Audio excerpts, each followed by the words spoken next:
Just minutes from the Washington State Capitol building and the halls of power, lawmakers watch helplessly as Olympia's homeless crisis on state highways head in the wrong direction. It's not going to change. Take a look at this disaster off Slater-Kinney Road. They're just letting them do what they want. Dozens of tents and structures are embedded on the right-of-way, with more and more homeless people moving in each day. They have to do something, make it illegal.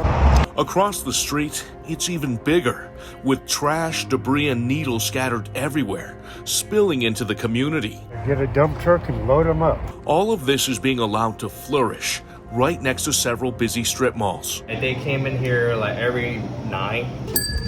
Tony Wynn owns Saigon Fusion 8 and says because of this gigantic encampment, Pretty much anything that they able to take, they take it. businesses nearby are dealing with a spike in thefts, drug overdoses in bathrooms, and many customers are now just staying away. Have you complained to the city? Have you called the police? Oh, we call, but they can't do anything. The security guard patrolling the Hobby Lobby parking lot asked me not to show his face or use his name, For the most part, they stay on that side of the fence. but says drug dealers in luxury cars are constantly pulling up and preying on these lost souls. The drugs are the issue.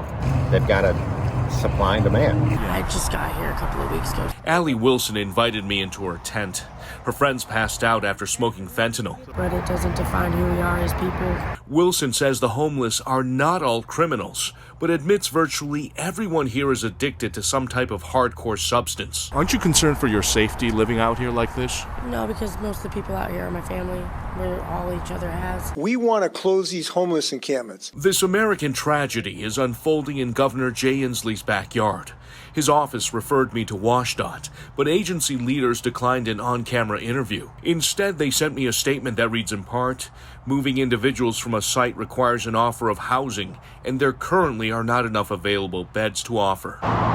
Olympia city manager, mayor, and council members didn't want to answer questions on camera either, but a spokesperson says they're working closely with the state to help place people into long-term housing, but no timeline on when all of this will happen. This isn't compassion to me.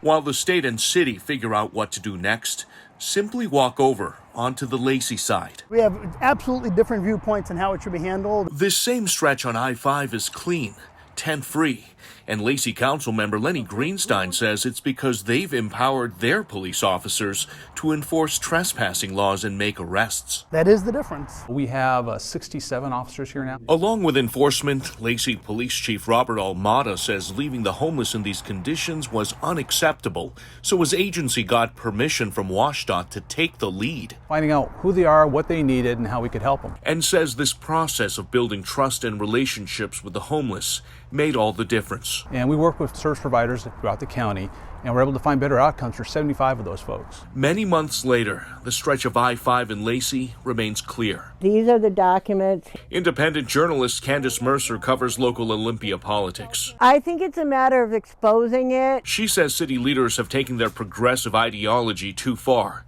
and are also allowing far-left activists to influence homelessness policies. They think it is more compassionate to let the people be in the camps. Or at least until everyone gets long-term housing like apartments rather than congregate shelters. It's magical thinking. And Mercer says until this changes, the state right-of-ways on her side will remain a mess. It's just out of control.